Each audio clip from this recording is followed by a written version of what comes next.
Hello, this is Dave at TitleSearch.com. Today we're going to talk about what a land patent is.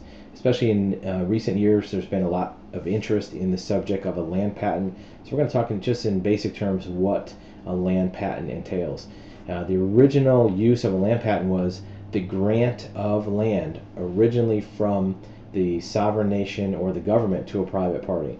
When the United States was originally created as a country and different pieces of land were brought in through purchases or grants, such as Louisiana Purchase, or through acquisition through a war, or some other accumulation of that land that made up our country. Originally, it was all owned by the federal government, and over time, pieces of that land were sold off privately, either through homesteading, through direct transfer, sometimes through purchases.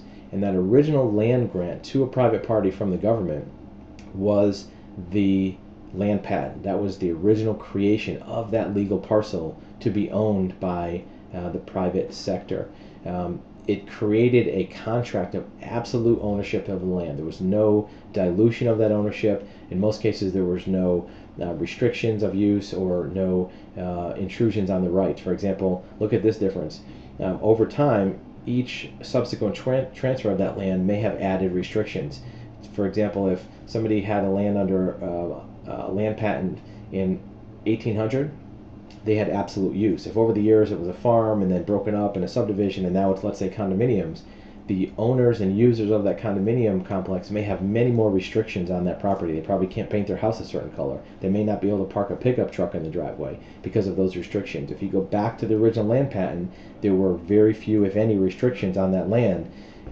For example, they probably can't even tell you can't hunt on your land. But now that it's maybe been incorporated into a city or incorporated into certain zoning areas, you may not be able to build a commercial property on the land, or you may not be able to build a house below a certain size. All those restrictions, if you back up in time to the land patent, go away because the original land patent was basically an absolute ownership of land. Use it for whatever you want, no restrictions, no interference.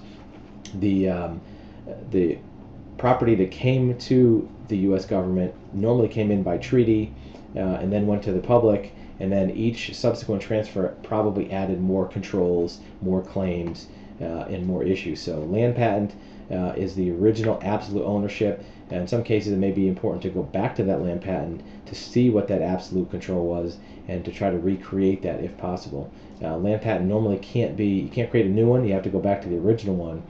So sometimes when we search back to that point, you have to go back pretty far in history, certainly into the 1800s, sometimes even earlier than that. So if you have questions about land patents, you can reach us through our website, TitleSearch.com. We'd be glad to help with that type of question or any other that has to do with real estate. One last thing, if you know somebody who you think would benefit from knowing more about land patents, certainly click the share button here on the video and pass it along to them so they can get the same information that you did.